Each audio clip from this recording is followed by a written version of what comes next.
Diamond ওয়ার্ল্ডের ব্যবস্থাপনা পরিচালক দিলীপ আগারওয়ালের 3 দিনের রিমান্ড মঞ্জুর করেছে আদালত। বাড্ডা থানায় দায়ের করা একটি হত্যা মামলায় তাকে গ্রেপ্তার দেখিয়ে 7 দিনের রিমান্ডের আবেদন করে পুলিশ। এ সময় তার অসুস্থতা দেখিয়ে রিমান্ড বাতিলের আবেদন জানায় আসামি পক্ষের আইনজীবী।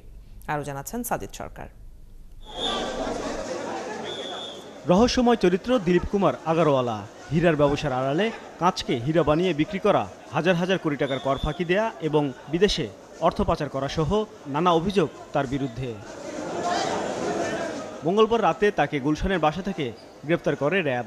এরপর রাতেই তাকে বাড্ডা থানায় হস্তান্তর করা হয়। দুপুরে তাকে আদালতে হাজির করে পুলিশ।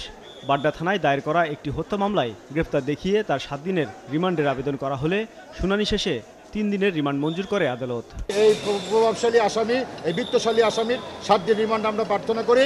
আদালত সন্তুষ্ট হয়ে 3 দিনের রিমান্ড মঞ্জুর করে। মানুষের বুকে গুলি ছোড়া হয়েছে, টিয়ার শেলে অনেক মানুষ নিহত হয়েছে, গুলিতে নিহত হয়েছে।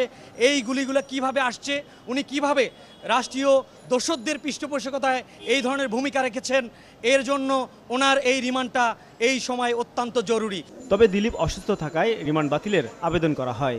আসামি পক্ষের আইনজীবীর দাবি, তিনি এই মামলায় সম্পৃক্ত নন, তাকে হেনস্থা করতেই এমন মামলা।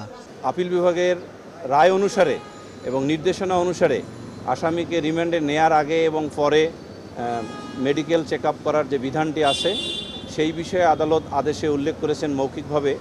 আমরা বিশ্বাস করি যে এটা আদেশে থাকবে।